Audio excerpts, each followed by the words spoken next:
جو سارے ساری انسانیت کا درد اپنے دل میں لے کر دنیا کے اندر جیتے رہے، زندگی گزارتے رہے۔ تمہارے سینے میں بھی دھڑکنے والا دل وہ ہونا چاہیے جو صرف اپنے بارے میں سوچتا ہو، اپنے آس پاس رہنے والے لوگوں کے بارے میں سوچتا ہو، اپنے سماج اور معاشرے کے بارے میں سوچتا ہو۔ ان آیات میں اللہ تعالیٰ نے اسی اجتماعی زندگی کی ذمہ داریوں کی ادائیگی کی جانب متوجہ کرتا ہے اور یہ کہا ہے کہ جس طرح تمہیں کپڑے کی صفت سے مہیا ہونا اور اپنے دل کو ہر طرح کے برے جذبات سے پاک رکھنا ہے، اسی طرح کوشش کرو کہ تمہارا بھائی بھی متقی اور دیندار بن کر زندگی گزارے۔ کوشش کرو کہ تمہارے آس پاس رہنے والے لوگ بھی اپنے دلوں کو ہر طرح کی روحانی بیماریوں سے پاک کر کے زندگی گزارنے والے بنے۔ یہ کب ہوگا؟ جب ہمارے اور آپ کے دل میں دوسروں کے لیے بھی خیر کے جذبات ہوں گے۔ ہم خود اچھا بننا چاہتے ہیں، ہمارے دل میں یہ جذبہ ہو کہ ہمارا بھائی بھی اچھا بن جائے۔ اللہ ہمیں اپنی محبوبیت کا مقام اگر عطا کرے تو اللہ تعالیٰ ہمارے بھائی کو بھی، ہمارے پڑوسی کو بھی، ہمارے رشتے دار کو بھی، ہمارے شہر میں رہنے والے لوگوں کو بھی محبوبیت کا یہی مقام عطا کرے۔ یہ کب ہوگا؟ جب ہم بھلائی کا حکم دینے والے بنیں گے اور برائی سے روکنے والے بنیں گے۔ یاد رکھیے، انسانی سماج میں جو بھی برائیاں پائی جاتی ہیں، اس طرح کی بھی کمزوریاں دیکھنے میں آتی ہیں دینی اعتبار سے، ان کے دو بنیادی سبب ہیں۔ ایک سبب تو ایمان کی کمزوری ہے، دل میں دین کی عظمت کا نہ ہونا۔ جب انسان کے دل میں دین اور ایمان کی عظمت اور قدر و منزلت نہیں ہوتی تو پھر وہ دنیاوی تقاضوں کو دینی اور ایمانی تقاضوں پر ترجیح دینے لگتا ہے۔ پھر دنیا کا جھوٹا نفع اس کو محبوب ہوتا ہے دین اور ایمان کے دائمی اور پائیدار نفع کے مقابلے۔ یہ اسی وقت ہوتا ہے جب ایمانی سطح انسان کی کمزور ہوتی ہے اور وہ دنیاوی کو سب کچھ سمجھتا ہے، دین کی عظمت اور قدر و منزلت اس کے دل کے اندر نہیں ہوتی۔ تو سماج اور معاشرے میں پائی جانے والی تمام کی تمام برائیوں اور خرابیوں کی دو بنیادی وجوہات ہیں، جن میں سے ایک وجہ ایمان کی کمزوری اور دوسری وجہ امر بالمعروف اور نہی عن المنکر کا اہتمام نہ کرنا، یعنی لوگوں کو اچھائی کی طرف بلانے کا اور برائی سے روکنے کا کام نہ کرنا۔ جب بھی کسی انسانی سماج میں بھلائی کی طرف دعوت دینے والے اور برائی سے روکنے والے لوگ ناپید ہو جاتے ہیں تو وہ سماج اور معاشرہ ضلالت و گمراہی اور گناہوں کی غلاظت و دلدل میں ڈوب جاتا ہے۔ اس لیے کہ یہ فطرت ہے انسان کی کہ اگر آپ اس کے سامنے کسی چیز کی، کسی عمل کی خوبی بیان کریں، اچھائی بیان کریں، فوائد بیان کریں، ایک مرتبہ سنی کر لے گا، دو مرتبہ نظر انداز کرے گا، تین مرتبہ نظر انداز کرے گا، لیکن ایک مرحلہ اس کی زندگی میں وہ آئے گا جب آپ کی نصیحت اس کو فائدہ پہنچائے گی اور وہ سوچے گا کہ بھائی یہ مولانا صاحب بار بار اس بات کو کہتے ہیں، اسے ہم کر کے تو دیتے ہیں۔ اللہ نے فرمایا فَإِنَّ الذِّكْرَىٰ تَنفَعُ الْمُؤْمِنِينَ، آپ تو نصیحت کرتے رہیے، لوگوں کو خیر کی طرف بلاتے رہیے، اچھائی کی دعوت دیتے رہیے اور یقین رکھیے کہ اللہ رب العزت والجلال نصیحت کو اہل ایمان کے لیے نافع اور مفید بناتے ہیں۔ لازمی طور پر آپ کسی کو بار بار اچھائی کی طرف بلائیں گے تو اس کو فائدہ ہوگا۔ اسی طرح برائی پر جب روک ٹوک ہوتی رہے تو پھر لوگوں کے دلوں میں کم سے کم برائی کی شناخت و سماعت تو بیٹھے گی۔ اگر برائی کریں بھی تو یہ سوچیں گے کہ بھائی یہ برا کام کر رہا، اور اگر روک ٹوک کی ختم ہو گئی، تنبیہ ختم ہو گئی تو پھر لوگوں کے دلوں سے برائی کی برائی نکل جائے، برائی کی شناخت اور قواعد نکل جائے۔ اور یہ انتہائی خراب صورتحال ہوتی ہے کہ انسان کے ذہن میں برائی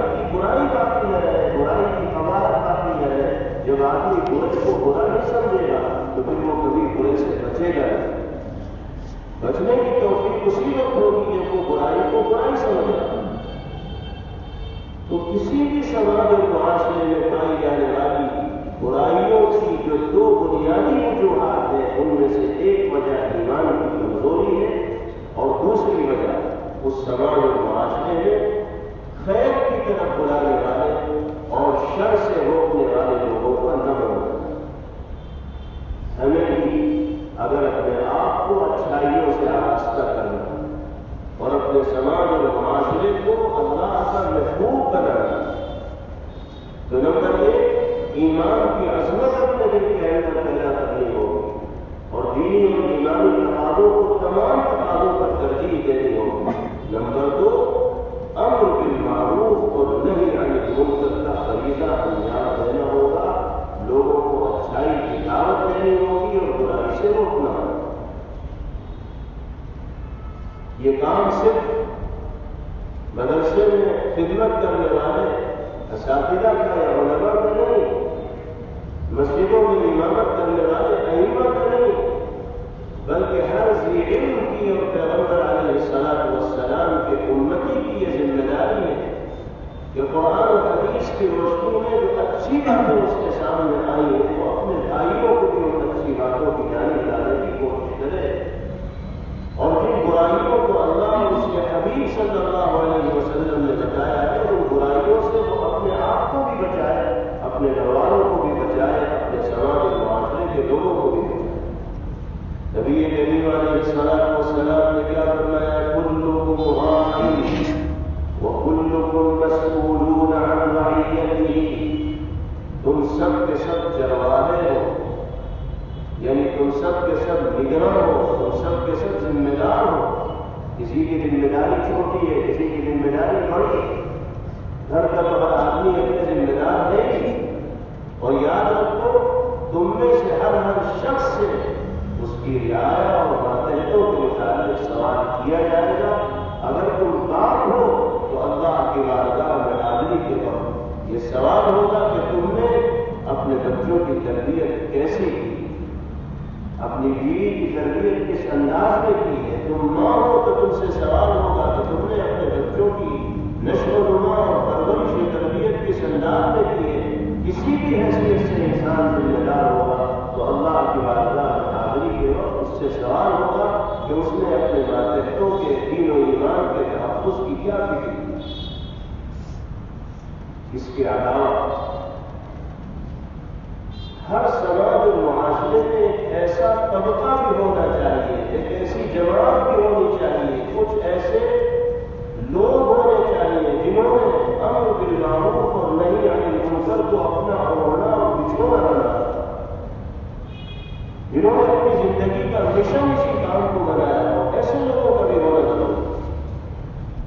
کیونکہ جب تک کسی سماج میں اس طرح کی دیوانگی کا جذبہ رکھنے والے لوگ نہیں ہوں گے اس وقت تک سماج بیدار نہیں رہے گا۔ بیدار کرنے والے یہی لوگ ہوں گے جو روٹیاں کٹا کر لوگوں کو مسجد کی طرف لائیں، جو کھوٹیوں میں ہاتھ ڈال کر بھائی کو سمجھائیں گے کہ اللہ کے عذاب سے ڈر، نماز کی پابندی کرنے والا بن، قرآن کی تلاوت کرنے والا بن۔ جب تک کسی سماج میں اس طرح کے کچھ جنونی لوگ موجود نہیں ہوں گے اس وقت تک سماج صحیح طور پر راہ راست پر نہیں آتا۔ اس لیے ہمیں یہ بھی کہنا چاہیے کہ ہمارے محلے میں، ہمارے حلقے میں، ہمارے دائرے میں ایسے منتخب اور چنیدہ افراد ہیں جنہوں نے بھلائی کے حکم دینے کو اور برائی سے روکنے کو اپنی زندگی کا وظیفہ اور ذمہ داری بنا۔ یہ ہم اپنی طرف سے نہیں کر رہے بلکہ یہ اللہ کا فرمان، اور قرآن مقدس کی وہ آیت جو آپ کے سامنے تلاوت کی گئی اس میں یہی فرمایا ہے۔ ارشاد ربانی وَلْتَكُن مِّنكُمْ أُمَّةٌ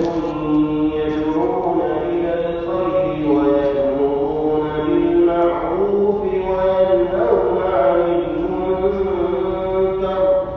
وَأُولَٰئِكَ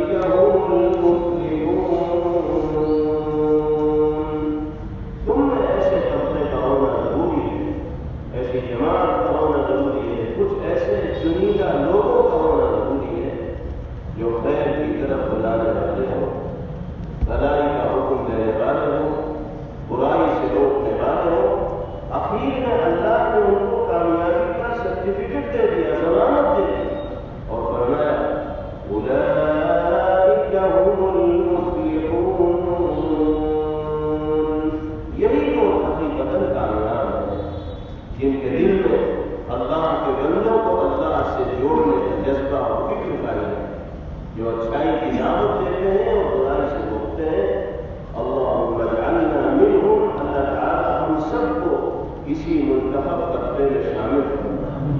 اور دین کی دعوت کا فریضہ انجام دینے کی باری تعالیٰ ہم سب کو توفیق نصیب کرنا۔ پیغمبر علیہ الصلوۃ والسلام کے امتی ہونے کی حیثیت سے یہ تو ہماری اور آپ کی ذمہ داری بھی بیان کی ہے۔ قرآن کریم میں دوسری جگہ ارشاد فرمایا ہے كنتم خير أمة أخرجت للناس تأمرون بالمعروف وتنهون عن المنكر وتؤمنون بالله۔ تمہیں بہترین امت بنا کر اس دنیا میں پیدا کیا گیا اور تمہارے آنے کا مقصد کیا ہے، تمہاری ذمہ داری کیا ہے، تمہارا وظیفہ کیا ہے، تمہارا کام کیا ہے؟ لوگوں کی ہدایت اور رہنمائی کے لیے تمہیں دنیا میں بھیجا ہے۔ تأمرون بالمعروف، اچھائی کا لوگوں کو حکم دینے والے بنو اور برائی سے لوگوں کو روکنے والے بنو اور اللہ کی ذات و صفات پر ایمان لانے والے۔ تو اللہ نے اپنے حبیب کی امت کا فرد ہونے کی حیثیت سے ہماری ذمہ داریوں میں سے ایک ذمہ داری یہ بھی بیان فرمائی ہے کہ جس طرح پیغمبر علیہ السلام خیر کی طرف انسانیت کو بلاتے رہے، اسی طرح ہم بھی اپنا کو بھی اور کوشش کر کے حکمت کے ساتھ غیروں کو بھی خیر کی طرف اور ایمان کی طرف اور بھلائی کی طرف بلانے کی کوشش کریں۔ جگہ جگہ نبی کریم علیہ السلام کو یہ حکم دیا گیا اور آپ کے ذریعے سے قیامت تک آنے والے انسانوں کو یہ نصیحت دی۔ ایک جگہ فرمایا ہے قُلِ اللَّهُمَّ أَمُرْ بِالْعُرْفِ وَأَعْرِضْ عَنِ الْجَاهِلِينَ۔ مخاطب کرتے نبی کریم علیہ السلام نے مراد ہم سب فرمایا جا رہا ہے کہ آپ عفو و درگزر سے کام لیا کہ انتقام کو بدلا لینا کوئی اچھی چیز نہیں۔ پیغمبر علیہ السلام کو درگزر سے کام نہیں کرتے، آپ نے تو بھون کے پیاسوں کو بھی معاف کرنا دیا۔ بڑے بڑے ظالموں کے ساتھ بھی پیغمبر علیہ السلام نے بدلے کا اور انتقام کا کوئی معاملہ نہیں کیا، بلکہ سب کے لیے معاف کی درگزر کا فیصلہ۔ دراصل آپ کے ذریعے آپ کی امت کے ہر فرد کو یہ نصیحت کی جا رہی ہے کہ بدلے کی بھاونا آپ کے دل میں مت رکھنا، اللہ کی رضا کے لیے جھگڑے کو ختم کرنے کے واسطے درگزر سے کام لے لینا۔ یہاں بھی تمہیں عزت ملے گی اور وہاں بھی تمہیں کامیابی اور کامرانی نصیب ہوگی۔ دوسرا حکم دیا گیا وَأْمُرْ بِالْعُرْفِ، بھلائی کا حکم دینے والے بنیے۔ نماز، روزہ، قرآن، اللہ کا ذکر، اعمال صالحہ، سچائی، امانت داری، خیانتداری، یہ سب کی سب چیزیں بھلائی کے اندر آتی ہیں۔ لوگوں کو ان اچھائیوں کی طرف بلائیں۔ وَأَعْرِضْ عَنِ الْجَاهِلِينَ، اور جو اجڑ قسم کے لوگ ہیں، بد تہذیب ہیں، گنوار ہیں، ان کے منہ لگنے کی ضرورت ہی نہیں۔ ان سے آپ اعراض کیجیے، خواہ ان کے منہ لگ کر اپنے وقت کو ضائع کرنے کی ضرورت نہیں۔ اللہ تعالیٰ ہم سب کو ان ذمہ داریوں کو ادا کرنے کی توفیق عطا فرمائے۔ نبی کریم علیہ السلام نے مختلف مقامات پر اہل ایمان کو اس اہم ذمہ داری کی ادائیگی کی جانب متوجہ کیا۔ ایک موقع پر پیغمبر علیہ السلام نے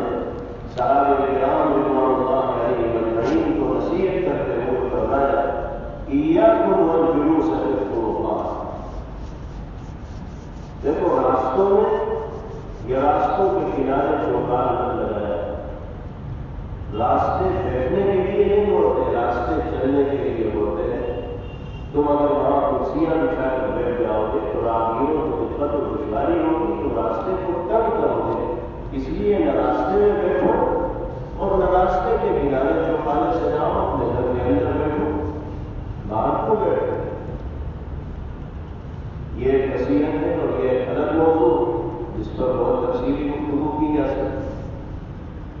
بعض صحابہ نے عرض کیا کہ یا رسول اللہ، ما لنا بد من مجالسنا نتحدث فيه. اللہ کے رسول ہماری مجبوری ہے، گھروں میں اتنی گنجائش نہیں، بیٹھکیں ہماری اتنی بڑی نہیں، دوستوں اور احباب کی فہرست لمبی ہے، سب کے ساتھ ہم کہاں بیٹھے، مجبوراً ہمیں راستوں کے کنارے خالی جگہ پر بیٹھنا پڑتا ہے، اور بیٹھنا بھی اس لیے ضروری ہوتا ہے کہ اپنے دوستوں سے کچھ باتیں کرنی ہوتی ہیں، دن بھر کے حالات معلوم کرنے ہوتے ہیں، کاروباریاں کرنی ہوتی ہیں، تو جوڑنا بھی ضروری، بیٹھنا بھی ضروری، تو کہاں بیٹھے، باہر کے علاوہ کہیں اور جگہ نہیں ملتی، اس لیے بیٹھ جائیں۔ نبی کریم علیہ السلام نے فرمایا کہ اگر ایسی مجبوری ہے کہ اندر کہیں بیٹھنے کی جگہ ہی نہیں، تمہارا کوئی گھر ہی نہیں اور گھر اتنے بڑے نہیں، تو تم باہر ہی بیٹھتے ہو، تو پھر راستے کا حق ادا کرنا ہو۔ چلو مجبوراً اگر بیٹھ رہے ہو تو بیٹھ جاؤ، لیکن ایسے بیٹھو کہ راستے کا کوئی حق تم سے ظاہر نہ ہو۔ فَإِنْ أَبَيْتُمْ إِلَّا الْمَجْلِسَ فَأَعْطُوا الطَّرِيقَ حَقَّهُ۔ اگر تمہیں بیٹھنا ہی ہے تو راستے کا حق ادا کرو۔ حضرات صحابہ رضوان اللہ علیہم اجمعین نے عرض کیا، وَمَا حَقُّ الطَّرِيقِ یا رسول اللہ، اللہ کے رسول اب تک تو انسانوں کے حقوق سنے تھے، راستے کا حق کہاں سے آ گیا، اور یہ کیا ہے، یہ تو نئی چیز آپ بیان کر رہا ہے۔ ہم نے تو اب تک آپ کی زبان سے اللہ کے حقوق سنے، اللہ کے بندوں کے حقوق سنے، اللہ کی مخلوقات کے حقوق سنے، یہ راستہ جو پتھر کا ہوتا ہے، اینٹوں کا ہوتا ہے، مٹی کا ہوتا ہے، اس کا کیا حق ہوتا ہے؟ میں آپ کو طریق یا رسول، تو آپ نے راستے کے حقوق بیان قربان جائیے نبی پاک علیہ السلام کی تعلیم پر اور پیغمبر علیہ السلام کی تربیت پر۔ کن امور کی جانب اور خوبیوں کی جانب آپ نے اپنے ماننے والوں کو متوجہ کروایا ہے، متنبہ کروایا ہے۔ راستے کے حقوق کو بیان کرتے ہوئے آپ نے ارشاد فرمایا، غض البصر، راستے کا سب سے پہلا حق یہ ہے کہ نگاہیں نیچے رکھا کرو۔ اگر راستے کے کنارے بیٹھے ہو تو اس کا مطلب یہ نہیں کہ پوری کائنات چلاؤ اور ہر آتے جاتے کو گھور گھور کے دیکھو۔ گزرنے والوں میں سے بعض وہ ہوں گے کہ جن کو دیکھنا تمہارے لیے حرام اور ناجائز ہو۔ اگر تم نے راستے کے کنارے بیٹھ کر لوگوں کو گھور گھور کر دیکھنے کا کام کیا یا خامخواہ دیکھنے کا کام کیا تو تم راستے کے حق کو ضائع کرنے والے ہو۔ سب سے پہلا حق یہ ہے کہ نگاہیں نیچی رہے۔ یہ صرف ان کی ذمہ داری نہیں جو راستے کے کنارے بیٹھے ہیں، بلکہ ان کی بھی ذمہ داری ہے جو راستے پر چل رہے ہیں۔ یہ حقوق راستے کے کنارے بیٹھنے والوں کے لیے نہیں ہے، بلکہ راستے پر چلنے والوں کے لیے بھی یہ حقوق ہے۔ ہم کسی بھی راستے پر چلیں، کسی بھی سڑک پر چلیں، گلی میں جائیں یا چوری سڑک پر جائیں، تو ہماری ذمہ داری ہے کہ حد الامکان اپنی نگاہوں کو نیچے رکھتے جائیں، بے وجہ ادھر ادھر اپنی نگاہوں کو نہ گھمائیں، اور خاص طور پر اجنبیہ عورتوں کی جانب قصداً اور ارادتاً اپنی نگاہوں کو ہرگز نہ اٹھائیں، یہ گناہ کبیرہ ہے اور جرم۔ یہ پہلا آپ نے بیان کیا۔ دوسرا بیان فرمایا وکف الاذی، راستے پر چلنے والوں کی یا راستے کے کنارے بیٹھنے والوں کی ذمہ داری یہ ہے کہ وہ تکلیف دہ چیزوں کو راستے سے ہٹاتے رہیں۔ اگر کوئی ایسی چیز پڑی ہوئی دکھائی دے رہی ہے جس سے اندیشہ ہے کہ کسی راہگیر کو نقصان پہنچ سکتا ہے، اسے چوٹ لگ سکتی ہے، اسے تکلیف ہو سکتی ہے، تو اس کا انتظار مت کرو کہ نگر پالکا کے لوگ آئیں گے اور راستے کی صفائی کریں۔ ان کی ذمہ داری اپنی ہوگی، ہماری اور آپ کی دینی اور ایمانی ذمہ داری راستے سے تکلیف دہ چیز کو ہٹانے کی ہے۔ اگر ہم نے کسی تکلیف دہ چیز کو پڑا ہوا دیکھا اور اسے نہ ہٹایا اور اللہ کے کسی بندے کو اس سے تکلیف پہنچ گئی تو جرم میں ہم اور آپ بھی شریک ہوں گے، یہ سوچ لیں، کیونکہ ہم نے ذمہ داری کو ادا نہیں کی۔ تیسرا پیغمبر علیہ السلام نے بیان فرمایا ورد السلام، راستے کا حق یہ ہے کہ سلام کرتے ہوئے جاؤ اور سلام کرنے والوں کے سلام کا جواب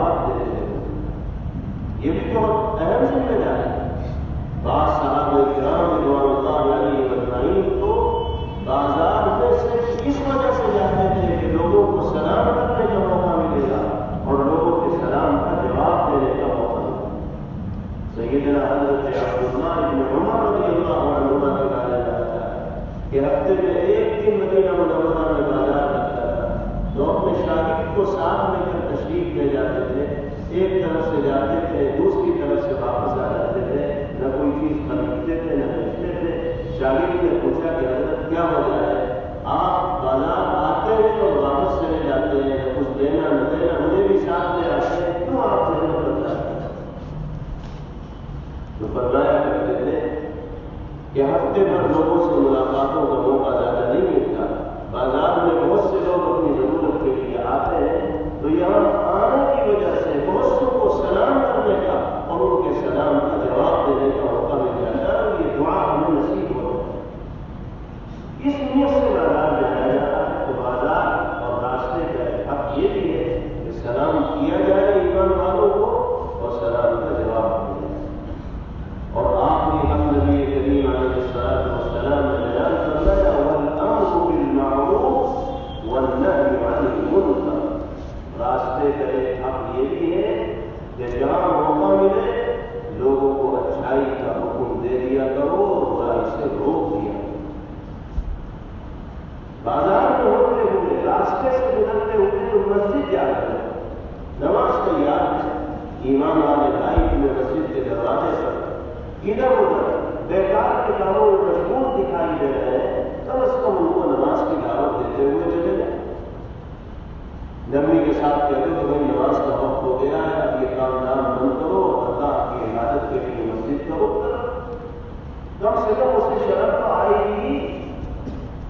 غیرت تو آئے گی، ایک بار سوچے گا تو صحیح کہ ہاں مجھے بھی نماز کے لیے جانا چاہیے۔ اور اگر ہم نے یہ معمول بنا لیا کہ نمازوں کے وقت آتے جاتے ملنے والے لوگوں کو نماز کی دعوت دینے لگے، تو ممکن ہے ہماری اس دعوت کے نتیجے میں اللہ لوگوں کو مسجد میں جانے کا عادی بنا دے۔ اگر ایک آدمی بھی ہماری دعوت سے نمازی بن گیا تو انشاءاللہ ہمارے آپ کے نجات کے لیے وہ کافی ہوگی۔ لیکن نیکی کے ساتھ خلوص کے ساتھ یہ عمل کیا جائے، امر بالمعروف یہ بھی راستے کا ہے، نہیں آنے کو ان کا کوئی برا کام آپ کو راستے پر ہوتا ہوا دکھائی دے رہا تو آپ کم از کم اس پر تقریر تو کر ہی دیں، ناراضگی کے اظہار تو کر ہی دیں۔ منوانا یہ آپ کے بس میں نہیں ہے، ہمارے اور آپ کے اختیار میں نہیں ہے، آپ لوگ ماننے کو تیار نہیں ہوتے، لیکن کم از کم اتنا تو ان کو باور کرا دیں کہ تم یہ شریعت کی خلاف ورزی کر رہے ہو، اللہ کے غضب اور غصے کو دعوت دینے والا کام کر رہے ہو۔ اگر کسی کے دل میں ایمان کی رغبت ہوگی تو وہ اس نصیحت کو قبول کرے گا اور برائی سے اپنی زندگی کو پاک کرنے کی کوشش کرے گا۔ تو امر بالمعروف اور نہی عن المنکر ان ذمہ داریوں میں سے بھی ہے جن کو نبی پاک علیہ الصلوۃ والسلام نے راستوں کے حقوق میں بیان کیا ہے، اور ہمیں یہ ذہن میں رکھنا چاہیے کہ یہ کوئی معمولی فریضہ نہیں ہے کہ اس کو ادا کریں یا نہ کریں، یہ بہت اہم فریضہ ہے جس کی ادائیگی کا اہتمام ہونا چاہیے۔ اگر اس میں غفلت برتی گئی، اگر اس میں تساہل اور لاپرواہی برتی گئی تو اللہ کی جانب سے سخت عذاب میں انسانیت کو گرفتار ہونا پڑ سکتا ہے۔ نبی پاک علیہ الصلوۃ والسلام نے بڑی بیان حضور پاک علیہ الصلوۃ والسلام فرماتے ہیں والذی نفسی بیدہ، قسم اس ذات کی جس کے قبضے میں محمد کی جان ہے، لتأمرن بالمعروف ولتنہون عن المنکر، بھلائی کا حکم دینے والے بنو اور برائی سے روکتے رہو، اس ذمہ داری کو ادا کرو، اگر ادا نہیں کرو گے او لیوشکن اللہ ان یبعث علیکم عقابا منہ، اگر اس ذمہ داری کو ادا نہیں کرو گے تو قریب ہے کہ اللہ کی سزا کا سامنا تمہیں کرنا پڑے، اللہ کی جانب سے آنے والی گرفت میں تمہیں مبتلا ہونا پڑے۔ اور پھر فرمایا ثم تدعونہ فلا یستجاب لکم، اگر یہ کام نہیں کرو گے تو چاہے جتنا رو کر اللہ سے فریاد کرو گے، دعائیں کرو گے، مانگو گے، تمہاری دعا بارگاہ الہی میں قبولیت کا مقام حاصل نہیں کرے گی، منہ پر مار دی جائے گی، رد کر دی جائے گی، قبول نہیں کی جائے گی۔ یہ بھی عذاب ہے اللہ کا کہ انسان مانگتے اپنے کو ہلکان کر سے اور اللہ کی طرف سے دینے کا فیصلہ نہ ہو، یہ بھی اللہ کی طرف سے گرفت کی اور عذاب کی ایک شکل ہوتی ہے کہ دعائیں اس کی بارگاہ میں قبول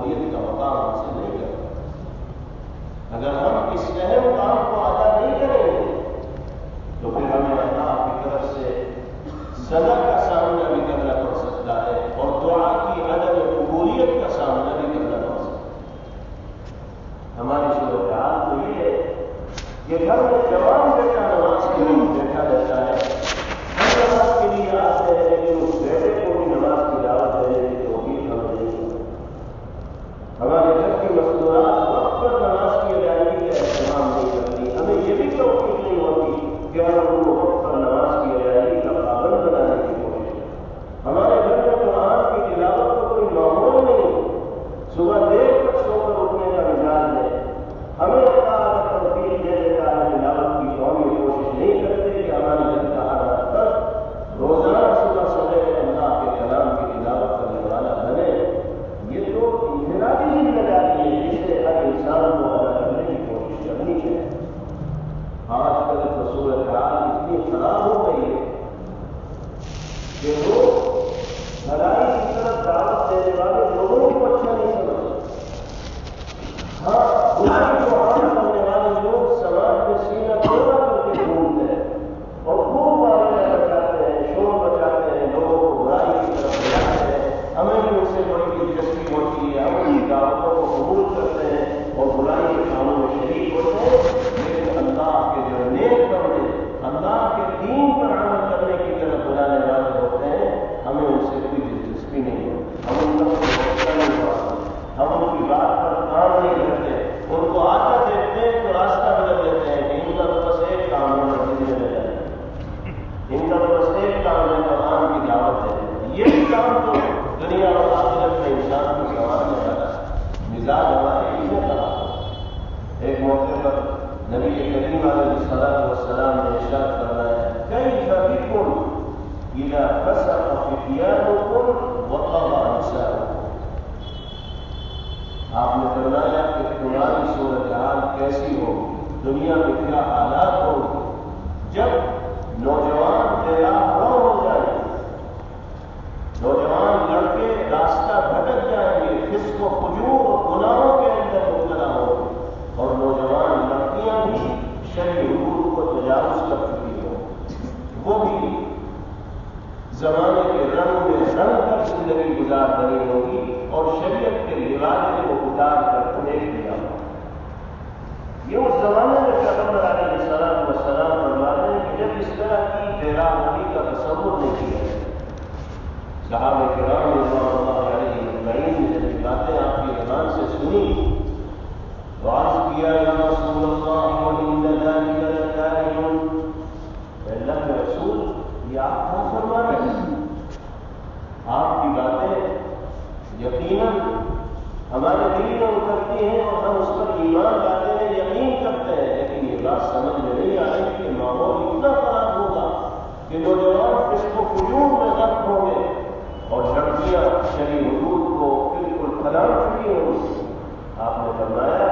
حالات اس سے بھی زیادہ خراب ہوں گے اور اشد من ذلک، تمہیں اسی پر حیرت ہو رہی ہے، میں تو اس سے اگلے حالات بھی دیکھ رہا ہوں۔ صحابہ نے پوچھا کہ یا رسول اللہ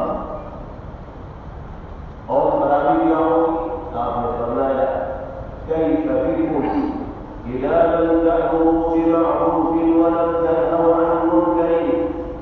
فرمایا کہ انسانی سماج اور معاشرے کی صورتحال اس وقت کیسی ہوگی جب کوئی بھلائی کی طرف بلانے والا اور برائی سے روکنے والا نہیں ہو۔ صحابہ نے کہا کہ یا رسول اللہ کیا دنیا یہ بھی دیکھے گی؟ کیا اللہ کی دھرتی پر ایسا زمانہ بھی آئے گا کہ اللہ کو کوئی بندہ دین کی دعوت دینے والا، اچھائی کی طرف بلانے والا اور برائی سے روکنے والا بھی نہیں ہوگا؟ آپ نے فرمایا تمہیں اسی پر حیرت ہے، وہ اشد من ذلک، حالات کو اس سے زیادہ خراب ہو۔ صحابہ نے پوچھا کہ یا رسول اللہ اور کیا خرابی ہوگی؟ فرمایا کیف بکم اذا رأيتم المعروف منکرا والمنکر معروفا، فرمایا کہ انسانی سماج کی صورتحال اس وقت کیسی ہوگی جب تم برائی کو اچھائی سمجھنے لگو گے اور اچھائی کو برائی سمجھنے لگو گے، جب معروف کو منکر سمجھا جانے لگے گا اور منکر کو معروف سمجھا جانے لگے گا۔ آج کا زمانہ اگر ہم جائزہ لیں اور دیکھیں تو جو آخری ہر برائی کی جناب رسول اللہ صلی اللہ علیہ وسلم نے بیان فرمائی ہے وہ دنیا کے اندر عام ہے۔ آج صورتحال یہی ہے کہ معروف اور اچھی چیز کو معیوب اور برا سمجھا جاتا ہے اور بری چیزوں کو غیروں کی تہذیب سے ہمارے سروں پر مسلط کر کے ہمارے دل کی دھڑکن بنا دیا ہے، ان کو ہم نے اپنا اسٹیٹس بنا رکھا ہے، انہیں ہم نے اپنا معیار بنا رکھا ہے۔ اللہ رب ہم سب کو حق سمجھنے کی، معروف کو معروف سمجھنے کی توفیق عطا فرمائے اور باطل کو باطل سمجھنے کی، منکر کو منکر سمجھنے کی توفیق نصیب فرمائے۔ اچھائی کی طرف باری تعالیٰ ہم سب کو بلانے والا بنائے اور برائی سے باری تعالیٰ ہمیں انسانیت کو روکنے کی توفیق نصیب فرمائے۔ وآخر دعوانا ان الحمد للہ رب العالمین۔ Thanks for watching. Don't forget to like, comment, share and subscribe to Al Wahid channel.